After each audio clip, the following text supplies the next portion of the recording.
Assalamualaikum and welcome to I M Chemist. Today's video is about chemistry of hydrocarbon. First part जो है वो already कर चुके हुए हैं. आज की इस वीडियो के अंदर हम सेकंड पार्ट जो है वो डिस्कस करने वाले हैं. पहले पार्ट के अंदर हम लोगों ने इसके फर्स्ट 20 MCQs सॉल्व कर लिए थे. ये जो वीडियोस है ये मैं आपके साथ प्रैक्टिस टेस्ट है स्टार एकेडमी की, वहाँ से बना रहा हूँ. आपको अगर ये वाली PDF फाइल चाहिए तो आप गूगल में जाएँ, वहाँ पे star academy practice books type करें तो आपके पास ये जो बुक है ये आ जाएगी. आप इसको डाउनलोड कर सकते हो, लेकिन वहाँ पे आपके पास सॉल्यूशन जो है अवेलेबल नहीं होती है. सो आपने करना क्या है कि पहले चैप्टर पढ़ें और उस चैप्टर पढ़ने के बाद ये वाली वीडियो देखें ताकि आपके कॉन्सेप्ट्स जो हैं वो 100% क्रिस्टल क्लियर हो जाए. इससे पहले की जो 20 MCQs हैं, अगर आपने वो वाली वीडियो देखनी है तो इस वीडियो के डिस्क्रिप्शन में जाए, आपको वहाँ पे लिंक मिल जाएंगे. इसके अलावा मैंने KIPS Academy, near peer academy और MDCAT के बाकी के जो MCQs है वो ऑलरेडी सॉल्व कर चुका हूँ. और आप प्ले लिस्ट में जाएँ मेरे चैनल के, वहाँ पे आपको डिफरेंट प्ले लिस्ट मिलेंगे. MDCAT 2022, 2023, वहाँ पे आपको ये सारी वीडियोस मिल जाएंगे. अगर आपको मेरी एफर्ट्स अच्छी लगती है तो प्लीज़ वीडियो को लाइक कीजिएगा. So let begin this video. MCQ number 21 में हमसे पूछ रहा है कि Baeyer reagent is the mixture of dash. अब बायर रिएजेंट क्या होता है, ये अगर आप लोगों ने सेकेंड ईयर की केमिस्ट्री पढ़ी हुई है या 10th class, even 10th class के अंदर भी ये चीज़ मौजूद है कि बाई रिएजेंट में हम लोग क्या करते हैं कि जब हमने डबल बॉन्ड को डिटेक्ट करना होता है, ठीक है, कोई भी अल्कीन का मॉलिक्यूल है उसमें डबल बॉन्ड की प्रेजेंस अगर हम लोगों ने डिटेक्ट करनी होती है तो उसके लिए हम टेस्ट करते हैं जिसको हम बायर रिएजेंट इसमें ऐड करते हैं. और बायर रिएजेंट एक्चुअली हमारे पास होता है क्या है, that is the alkaline potassium permanganate, alkaline KMnO4. KMnO4 का अपना कलर जो होता है वो पिंक होता है, ठीक है. लेकिन जब हम इसको किसी ऐसे रिएजेंट के साथ ट्रीट करते हैं जहाँ पे हमारे पास अनसेचुरेशन हो, जहाँ पे हमारे पास डबल बॉन्ड प्रेजेंट हो, पाई बॉन्ड प्रेजेंट हो, तो उस वजह से ये जो पिंक कलर है ये क्या हो जाता है, ये डीकलराइज हो जाता है, ठीक है. ये हमारे पास डीकलराइज हो जाता है और यहाँ पे हमारे पास जो कंपाउंड बनता है अल्टीमेटली उसमें हाइड्रोक्सल ग्रुप्स जो हैं वो अटैच हो जाते हैं. क्या अटैच हो जाते हैं, हाइड्रोक्सल ग्रुप्स अटैच हो जाते हैं. और इसको आप क्या कहते हो, हाइड्रो ऑक्सीलेशन रिएक्शन. इसको आप हाइड्रो ऑक्सीलेशन रिएक्शन भी कहते हो. अगर आप मैं इसका केमिकल रिएक्शन लिखना चाहूँ तो वो भी हम लोग लिख सकते हैं कि फॉर एग्ज़ाम्पल हम लोग इसको अल्कीन के साथ ट्रीट करते हैं, ठीक है, कि हम लोगों ने करना है क्या है कि अल्कीन का मॉलिक्यूल ले लेना. जैसे हम इथीन मॉलिक्यूल ले लेते हैं, इथेन लिया, उसको हमने ट्रीट किया KMnO4 के साथ, पोटाशियम परमैंगनेट के साथ.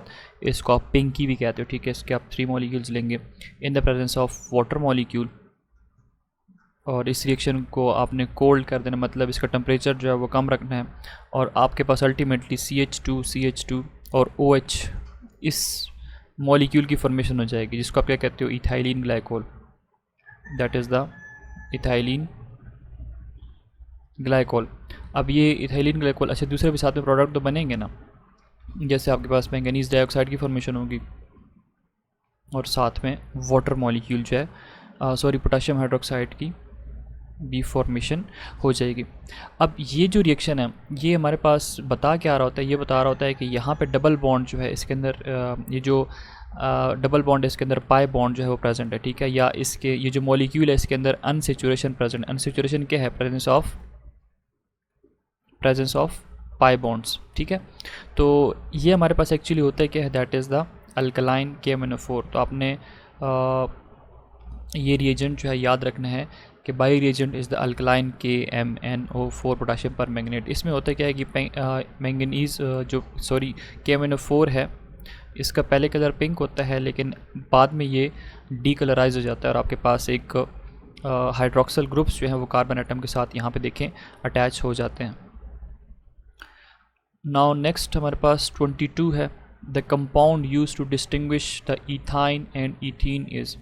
अब इसमें से हमसे पूछ रहा है कि ऐसा कौन सा कंपाउंड है जिसकी मदद से हम इथाइन और इथीन को डिस्टिंग्विश कर सकते हैं.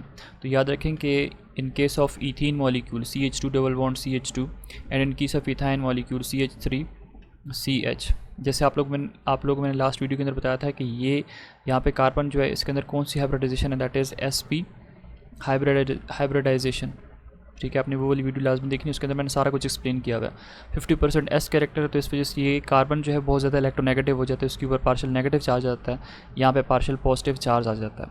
अब इस वजह से ये जो हाइड्रोजन है ये बहुत ज़्यादा एसिडिक हो जाता है. ये जो हाइड्रोजन है ये बहुत ज़्यादा एसिडिक हो जाता है क्योंकि कार्बन उसकी इलेक्ट्रॉनिक डेंसिटी खींच लेता है अपनी तरफ, इसके पास पीछे कुछ भी नहीं रहता, तो ये इजीली यहाँ से लॉस हो सकता है. और एसिड वो स्पीशी होती है जो कि इजीली प्रोटॉन दे सकता है. तो यहाँ पे भी होता क्या है कि जब हम अल्काइंस जो हैं, अल्काइंस जहाँ पे ट्रिपल बॉन्ड है कार्बन कार्बन के बीच में, जब हम इसको ट्रीट करते हैं एमोनिकल सिल्वर नाइट्रेट के साथ, तो हमारे पास ये कंपाउंड बनाते हैं जिसको हम क्या कहते हैं, एसिटिलाइट्स कहते हैं, जिसको हम क्या कहते हैं, एसिटिलाइट्स कहते हैं। तो जब कभी अल्काइन को आप रिएक्ट कराओगे सिल्वर नाइट्रेट के साथ in the presence of base, तो आपके पास फॉर्मेशन किस चीज़ की होगी, you will get the formation of acetylides. ठीक है, जैसे फॉर एग्जांपल हमारे पास एक रिएक्शन है कि हम लोगों ने ले लिया CH3 triple bond CH alkyne ले लिया, अल्काइन मॉलिक्यूल के साथ हम लोगों ने सिल्वर नाइट्रेट को ट्रीट किया इन the presence of ammonium hydroxide. इस रिएक्शन को आप बैलेंस कर लीजिएगा, मैं आपको जस्ट बता रहा हूँ कि हमारे पास किस चीज़ की फॉर्मेशन हो सकती है। हमारे पास बनेगा AgC ट्रिपल बॉन्ड C और Ag। सिल्वर के ऊपर पॉजिटिव चार्ज होता है, यहाँ पे कार्बन के ऊपर नेगेटिव चार्ज होता है। तो ये हमारे पास जो है दिस इज़ द सिल्वर एसिटिलाइट्स। ठीक है, और साथ में हमारे पास क्या बनेगा, ये नाइट्रेट और इमोनियम आपस में रिएक्ट करके इमोनियम नाइट्रेट बना लेंगे, इमोनियम नाइट्रेट, और साथ में वाटर मॉलिक्यूल जो इसकी फॉर्मेशन होगी। आप इसको प्लीज़ बैलेंस कर लीजिएगा, लास्ट वीडियो के अंदर मैंने किया भी हुआ है। अब यहाँ पे देखो किस चीज़ की फॉर्मेशन हो रही है, सिल्वर एसिटिलाइट, और वो किस वजह से कि यहाँ पे जो हाइड्रोजन है, ये जो हाइड्रोजन है ये क्या होते हैं, these are highly acidic in nature. जब ये एसिडिक हैं तो ये सिल्वर नाइट्रेट के साथ रिएक्ट कर सकते हैं, लेकिन अल्कीन के केस में ये वाली प्रॉपर्टी नहीं होती, क्योंकि यहाँ पे अल्कीन में जो कार्बन है दैट इज़ sp2 हाइब्रिडाइज्ड। सो अब ये जो हमारे पास सिल्वर नाइट्रेट है, एमोनिकल सिल्वर नाइट्रेट, यहाँ पे हम एमोनियम हाइड्रोक्साइड भी ऐड कर रहे हैं, तो इस वजह से एमोनिकल सिल्वर नाइट्रेट बन जाता है। So that is the only reagent जिसके थ्रू हम इथीन और इथाइन जो है इसको डिस्टिंग्विश कर सकते हैं, एक दूसरे से डिफ्रेंशिएट कर सकते हैं। नंबर 23 हमारे पास है ethylene polymerises at 100 atmospheric pressure and 400 degree centigrade to give dash. अब कहता है कि जब हम इथाइलिन की बात करते हैं, जब हम इसकी पोलीमराइजेशन करते हैं, पोलीमराइजेशन क्या होता है कि जब स्मॉल मोनोमर, छोटे छोटे यूनिट्स जो हैं ये कंबाइन हो जाते हैं और आपके पास एक बड़ा सा पॉलीमर बना है, बड़ी सी यूनिट बना लेती है जिसको आप पॉलीमर कहते हो। तो जब कभी इथाइलिन की बात करते हैं तो इथाइलिन जब पोलीमराइज हो जाता है तो हमारे पास पॉली इथाइलिन की फॉर्मेशन करते हैं, hints option number D is the right one. इसमें हम केमिकल रिएक्शन अगर आप लिखना चाह रहे हो तो आपके पास ये CH2, इसके आप लोगों ने क्या कर लेने हैं, n यूनिट्स ले लेने हैं, n यूनिट्स ले लेने हैं, इसकी पोलीमराइजेशन कर देनी है, तो आपके पास कुछ इस तरह का ये पॉलीमर जो इसकी फॉर्मेशन हो जाएगी। ठीक है, इसको आप क्या कहते हो, n टाइम्स। इसके लिए प्रेशर जो है वो 400 डिग्री सेल्सियस रिक्वायर्ड होता है, 100 एटमॉस्फेरिक प्रेशर और ट्रेसेस ऑफ ऑक्सीजन आप इसके अंदर ऐड कर दो तो you will gate word poly ethylene, that is the poly ethylene. और ये हमारे पास फ्री रेडिकल्स रिएक्शन जो है उसके थ्रू प्रोसीड हो रहा होता है। MCQ नंबर 24 हमारे पास है कि aromatic hydrocarbon are the derivative of dash. अब एरोमेटिक हाइड्रोकार्बन किस चीज़ से निकले होते हैं, so they are the derivative of benzene molecule. ठीक है, C6H6 का जो मॉलिक्यूल है इससे बाकी के जो एरोमेटिक कंपाउंड्स हैं ये डिराइव होते हैं। एरोमेटिक वर्ड निकला है एरोमा से, एरोमा का मतलब फ्रेगरेंस। ठीक है, यहाँ पे कार्बन, यहाँ पे कार्बन कार्बन कार्बन कार्बन और बाकी आप इसके साथ क्या लगा दो, हाइड्रोजन लगा दो, so you will get the benzene molecule. So जितनी भी एरोमेटिक कंपाउंड्स हैं, एरोमेटिक कंपाउंड्स वो होते हैं जिनके अंदर बेंजीन रिंग प्रेजेंट है, जैसे फॉर एग्जांपल आपके पास फिनोल है। ठीक है, फिनोल एरोमेटिक कंपाउंड है, आप बेंजीन के ऊपर CH3 लगा दो तो आपके पास क्या बन जाएगा, टोल्वीन बन जाएगा, दिस इज़ एरोमेटिक। आप बेंजीन रिंग के ऊपर NH2 लगा दो, एनिलीन बन जाएगा। ये सारे क्या हैं, these all have the benzene ring, it means they are derivative of benzene, so they are aromatic hydrocarbon. So right option would be benzene in benzene. 25 हमारे पास है during the nitration of benzene the nitrating agent is. जब कभी हम benzene के अंदर nitro group insert करते हैं, ठीक है, ये हमारे पास बेंजीन है, हमने इसके साथ ऐड कर दिया क्या चीज़, नाइट्रो ग्रुप, तो ये हमारे पास बन जाएगा क्या चीज़, नाइट्रो बेंजीन। हमारे पास क्या बन जाएगा, this is the nitro benzene. अब इसमें से हमसे पूछ रहा है कि नाइट्रेटिंग एजेंट कौन सा होता है, so that is the NO2 positive. ठीक है, सो हमारे पास right option is option number C। और ये NO2 पॉजिटिव हमारे पास कैसे डिराइव होता है कि जब हमारे पास नाइट्रिक एसिड है HNO3, इसको हम सल्फ्यूरिक एसिड के साथ रिएक्ट कराते हैं तो हमारे पास ये जो नाइट्रेटिंग एजेंट है इलेक्ट्रोफाइल, इसकी हमारे पास जनरेशन हो जाती है और इसी को फिर हम रिएक्ट करते हैं फर्दर किसके साथ, बेंजीन के साथ। जैसे मैंने यहाँ पे वैसे शॉर्ट करके आपको बता दिया, ये एक्चुअली हाइड्रोजन को यहाँ पे सब्स्टिट्यूट कर रहा है, सब्स्टिट्यूशन रिएक्शन है। ठीक है, electrophilic substitution reaction, hydrogen substitute हो जाता है किसके साथ, नाइट्रो ग्रुप के साथ।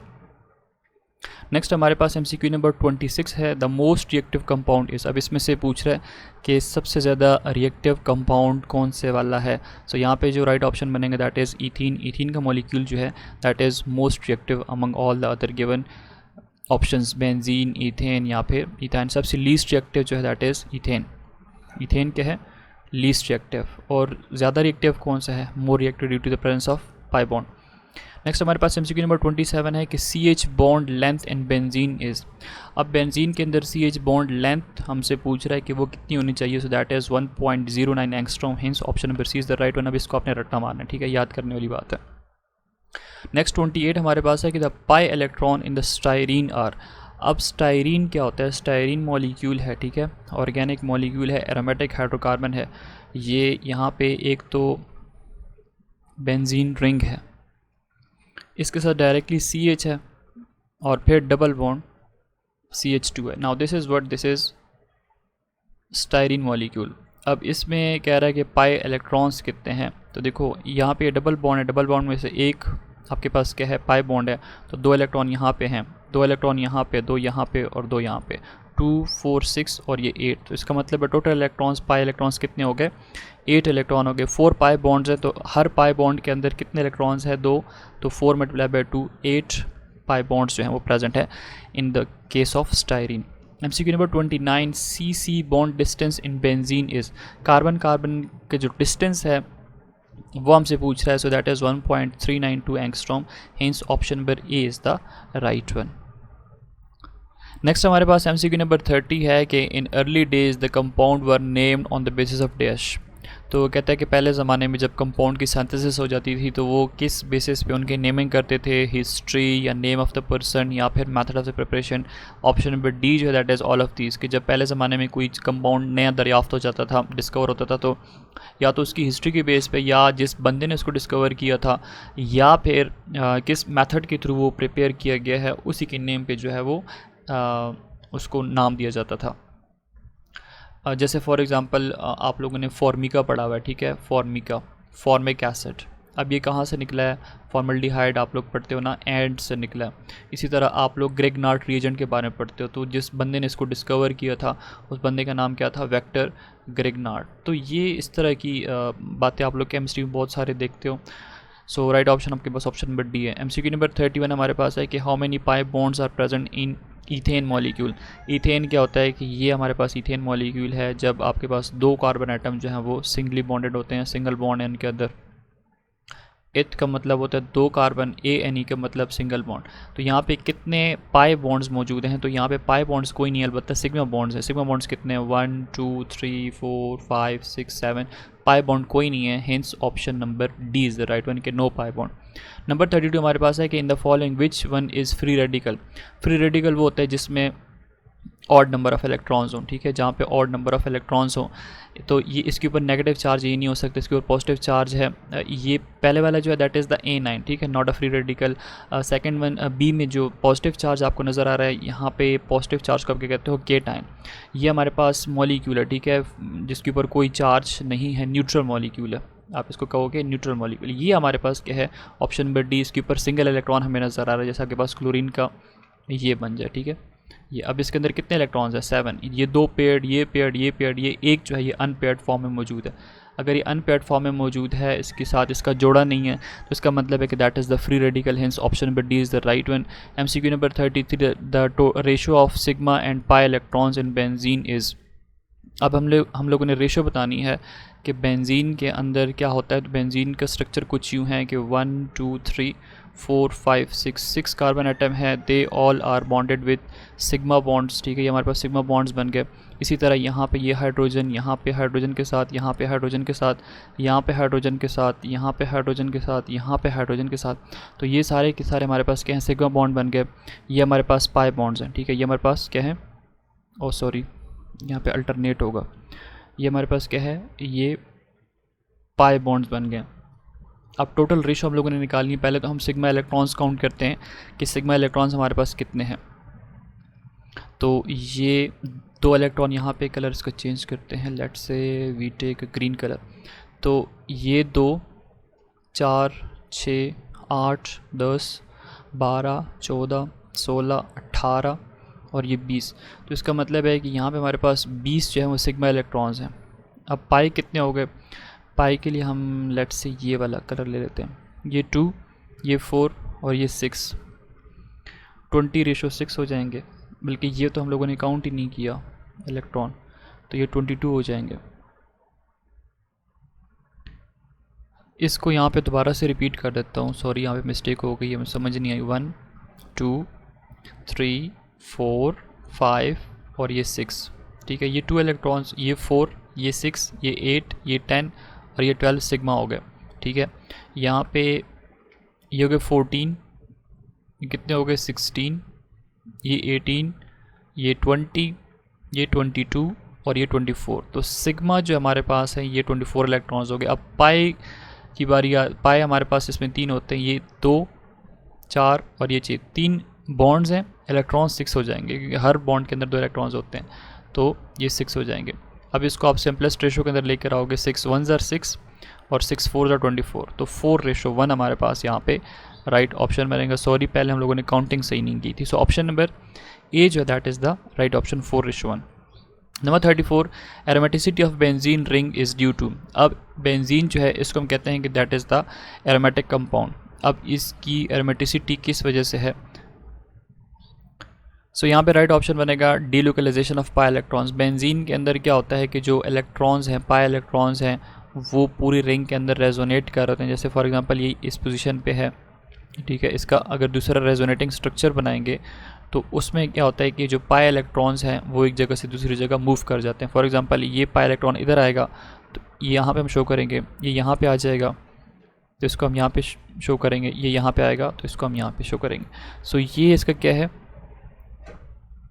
These two are the resonance form या रेजोनेटिंग स्ट्रक्चर हैं एक दूसरे के। सो बेंजीन के अंदर जो पाई इलेक्ट्रॉन्स होते हैं ना, ये डीलोकलाइज होते हैं, ये पूरी रिंग के अंदर गोल गोल घूम रहे होते हैं। तो वैसे भी हम लोग बेंजीन को जब आप लिखते हैं, इससे पहले शायद मैंने लिखा हो, मैंने यूँ करके लिखा है, इसका मतलब है कि जो पाई इलेक्ट्रॉन्स हैं ये रेजोनेट कर रहे हैं। MCQ number 35, among the following the polycyclic aromatic compound is dash.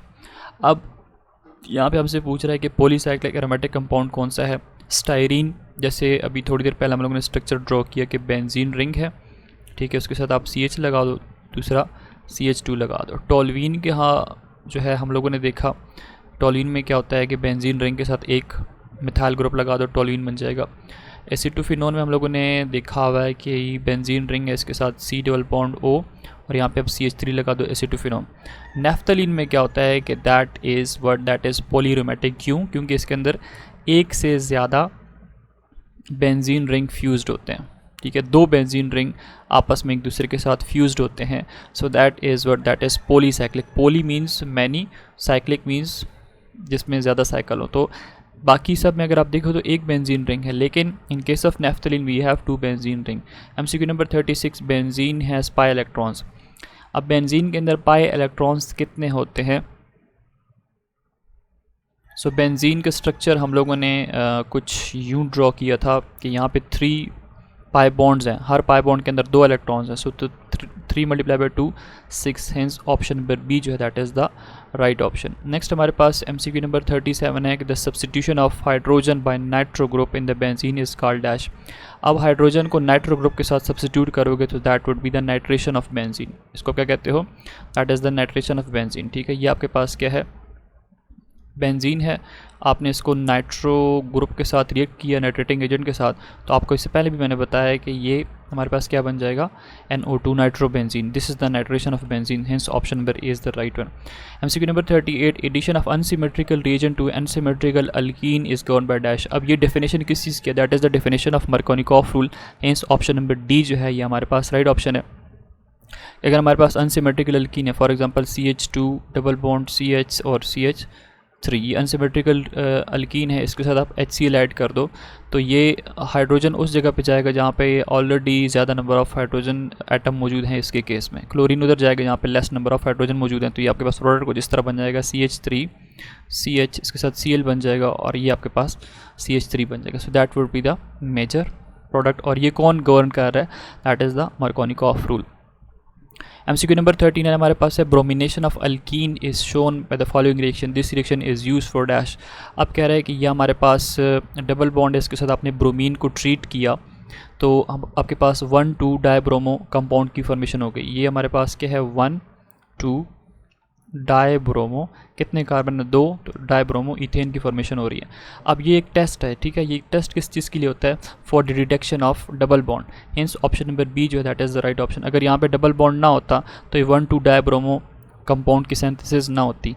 तो अब चूंकि यहाँ पे पाई बॉन्ड मौजूद है, तो पाई बॉन्ड अगर मौजूद है तो उसकी इसकी वजह से हमारे पास 1,2 डाईब्रोमो इथेन की फॉर्मेशन हो रही है। तो ये हमारे पास ब्रोमीन वाटर टेस्ट इसको कहते हैं, ठीक है, इसको कहते हैं bromine water test, and that is use for the identification of a double bond. इससे पहले हम लोगों ने बायर टेस्ट के अबाउट पढ़ा, या बायर रिएजेंट, उसका भी क्या फंक्शन होता है? Detection of double bond. एक और होता है ओजोनोलाइसिस, इसके थ्रू भी आप पाई बॉन्ड को डिटेक्ट कर सकते हो। एनीवेज नेक्स्ट हमारे पास MCQ नंबर 40 है, ethene is produced from ethyl chloride by reacting with alcoholic potassium hydroxide. पता नहीं क्या है लिखा हुआ है, इसका डैश। अब यहाँ पे इथीन का मॉलिक्यूल है, उसको अपनी इथाइल क्लोराइड से रिएक्ट बनाना है। इथाइल क्लोराइड क्या होता है? ये हमारे पास है CH3 CH2Cl, ये हमारे पास क्या है? This is the ethyl chloride. अब अगर ये इथाइल क्लोराइड है, आपने इस इथीन का मॉलिक्यूल बनाना है, तो यहाँ से H और यहाँ से Cl निकलेगा इन the presence of alcoholic potassium hydroxide, ठीक है।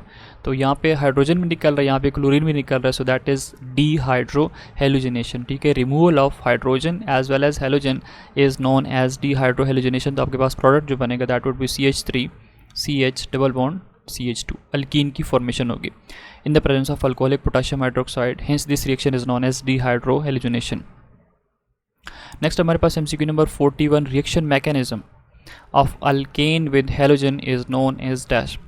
अब कहता है कि अल्केन जो है उसको अपने हेलोजन के साथ ट्रीट करना है। तो आप लोगों ने एक रिएक्शन पढ़ा हुआ है, फ्री रेडिकल मैकेनिज्म। कौन सा पढ़ा हुआ है? फ्री रेडिकल मैकेनिज्म, जो कि मैंने किप्स के जो MCQs थे उसमें आपको सारे कराए थे। उसमें से पहला स्टेप कौन सा होता है? रिएक्शन को स्टार्ट करते हो, फिर उसके बाद प्रोपेगेट करते हो, इनिशिएशन, प्रोपेगेशन, और फिर टर्मिनेशन स्टेप होता है, ठीक है। सो जब कभी अल्केन रिएक्ट करता है हेलोजन के साथ, तो उससे जो आपके पास जो रिएक्शन होता है that is free radical substitution reaction, आपके पास अल्काइल हैलाइड की फॉर्मेशन होती है। जैसे आपके पास फॉर एग्जांपल मीथेन का मॉलिक्यूल है, ठीक है, आपने इसको रिएक्ट करना है क्लोरीन के साथ in the presence of sunlight. Free radical reaction हम आपके पास हो रहे होते हैं किसकी प्रेजेंस में? सनलाइट की प्रेजेंस में। तो आपके पास बनेगा CH3Cl और एक यहाँ से H और ये एक दूसरा Cl मिलके क्या बना लेंगे? HCl। तो पहले स्टेप में क्या होता है? क्लोरीन का मॉलिक्यूल है Cl2 की फॉर्म में, आपने इसको सनलाइट दी, ये जो बॉन्ड है ये आपके पास होमोलैटिकली ब्रेक हो जाएगा और आपके पास Cl रेडिकल बनेगा। ये रेडिकल क्या करेगा? इस बॉन्ड की क्लीवेज करेगा और आपके पास रिएक्शन जो है वो स्टार्ट हो जाएगा। नेक्स्ट आपके पास MCQ नंबर 42 है कि bromination of ethene involve dash. Bromination of ethene, ethene के अंदर आपने क्या करना है? ब्रोमीन मॉलिक्यूल को ऐड करना है। तो वो उसके अंदर क्या चीज़ जो है वो इन्वॉल्व हो रही होती है?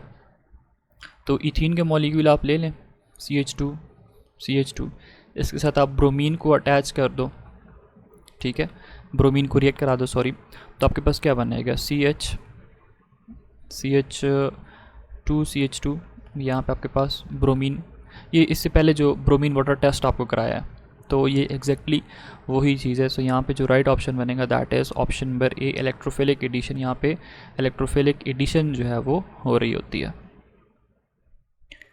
नेक्स्ट हमारे पास MCQ नंबर 43 है। 43 में हमसे क्या पूछ रहा है कि आपके पास एक मॉलिक्यूल है जिसको क्या कहते हो? प्रोपिनोल। अब कह रहा है प्रोपिनोल की जब आप रीअरेंजमेंट करते हो तो आपके पास किस चीज़ की फॉर्मेशन होती है? तो पहले तो आप प्रोपिनोल बनाओ। प्रोपिनोल का मतलब 3 कार्बन, प्रोप मीन्स 3, ठीक है। 2 का मतलब 2 के ऊपर आप हाइड्रोक्सिल ग्रुप लगा दो, क्योंकि OL आप यूज़ करते हो अल्कोहल्स के लिए, और अल्कोहल में फंक्शनल ग्रुप कौन सा होता है? OH। बाकी आप इसको बैलेंस कर दो, प्रोपीन है तो ENE है ना, तो आपने यहाँ डबल बॉन्ड लगा दी, यहाँ पे CH2 लगा दोगे क्योंकि कार्बन की वैलेंसी 4 सेटिस्फाइड करनी है। यहाँ पे एक बॉन्ड बनाया हुआ है, 3 हाइड्रोजन लगा दो तो ये बन जाएगा।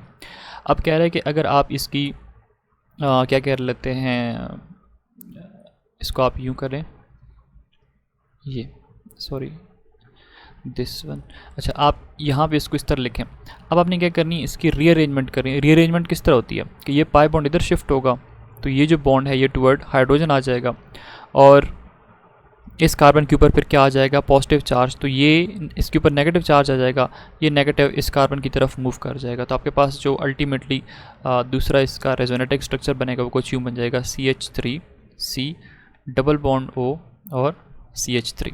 ठीक है, आप दोबारा से देखें इसको, ये पाई बॉन्ड जब इधर शिफ्ट होगा तो इस कार्बन के ऊपर डेंसिटी क्या हो जाएगी, कम हो जाएगी। इस तरह कर लेते हैं CH2 ये डबल बॉन्ड O, इसके ऊपर पॉजिटिव चार्ज आ जाएगा ना, क्योंकि इसके 3 बॉन्ड बने हुए हैं। तो इस पॉजिटिव चार्ज को न्यूट्रलाइज करने के लिए ये जो है ये बॉन्ड ये टुवर्ड हाइड्रोजन चला जाएगा, तो हाइड्रोजन इलेक्ट्रॉन लेगा तो इसके ऊपर नेगेटिव चार्ज आ जाएगा। इस कार्बन ने बॉन्ड कितने बनाए हुए हैं, 2 हाइड्रोजन के साथ 1 कार्बन के साथ, तो इस इलेक्ट्रॉन डेफिशिएंट, इसके ऊपर पॉजिटिव चार्ज है, तो ये नेगेटिव इसको सहारा देने के लिए यहाँ पे आ जाएगा, तो CH3 बन जाएगा। और आपके पास किस चीज़ की फॉर्मेशन हो रही है, एसीटोन की। ये क्या है, दैट इज़ एसीटोन, या जिसको आप क्या कहते हो, प्रोपोनोन भी कहते हो। 3 कार्बन है ना, तो आप इसको प्रोपोनोन भी कहते हो। हिंस ऑप्शन नंबर C जो है that is the right option. So आगे प्रोसीड करते हैं MCQ नंबर 44 की तरफ कि when 1 butene react with bromine the product form will be dash। 1 butene है, आपने उसको ब्रोमीन के साथ रिएक्ट कराना है, तो आपके पास प्रोडक्ट जो है वो किस चीज़ का बनेगा। तो पहले तो 1 ब्यूटीन बनाना पड़ेगा हमें। 1 ब्यूटीन क्या है कि आपने 4 कार्बन बना लेने हैं, ये 1, ये 2, ये 3 और ये 4। एक डबल बॉन्ड आप इसके ऊपर लगा दो। बाकी वैलेंसीज के लिए आप इसके साथ हाइड्रोजन ऐड करते जाओ। यहाँ पे 2 हाइड्रोजन आएंगे, यहाँ पे 1 हाइड्रोजन आएगा, यहाँ पे 2 हाइड्रोजन आएंगे और यहाँ पे 3 हाइड्रोजन आएंगे। कार्बन की वैलेंसी 4 आपने हर गेस सेटिस्फाइड करनी होती है। आपने क्या करना है, इसको रिएक्ट कराना है ब्रोमीन मॉलिक्यूल के साथ।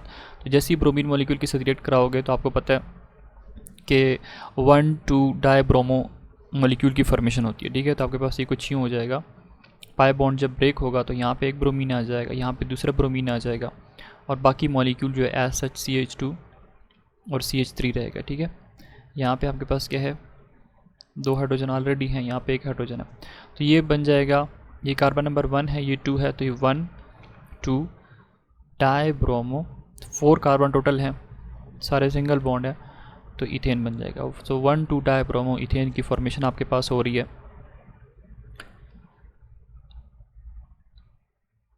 तो ऑप्शन नंबर D जो है that is the right option. ठीक है, नेक्स्ट हमारे पास MCQ नंबर 45 है कि which of the following test help to distinguish between alkyne and alkene. इससे पहले आपको मैंने बता दिया कि सिल्वर नाइट्रेट जो है आप यूज़ करते हो, ठीक है, एसिटिलाइट्स बनाने में। तो अल्काइन के केस में क्या होता है कि एसिडिक हाइड्रोजन होता है। ठीक है, अल्काइन के केस में क्या होता है, एसिडिक हाइड्रोजन होता है, तो ये रिएक्ट कर जाता है। सो यहाँ पे जो अप्रोप्रिएट आंसर बनेगा that is Tollens reagent, hence option number C is the right one. MCQ number 46, which of the following addition does not takes place according to Markovnikov rule. आप इसमें से आप लोगों ने ये बताना है कि कौन सी एडिशन मार्कोनिकॉफ रूल के हिसाब से नहीं हो सकती। तो इसको अगर आप देखो, this is unsymmetrical, this is also unsymmetrical, this is also unsymmetrical, लेकिन इसमें अगर आप देखो तो दोनों साइड पे जो कार्बन एटम है डबल बॉन्ड के अक्रॉस वो इक्वल है, तो ये सिमेट्रिकल अल्कीन है।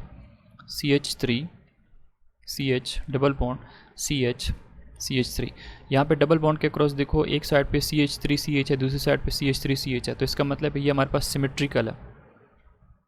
और मार्कोनिकॉफ रूल क्या कहता है कि आपके पास जो अल्कीन है वो अनसिमेट्रिकल होना चाहिए। जैसे ये इसकी एग्जांपल मैं आपको दे देता हूँ, CH3 CH double bond CH2, यहाँ पे 2 CH, यहाँ पे 1 CH है डबल बॉन्ड के ऑपोजिट साइड पे।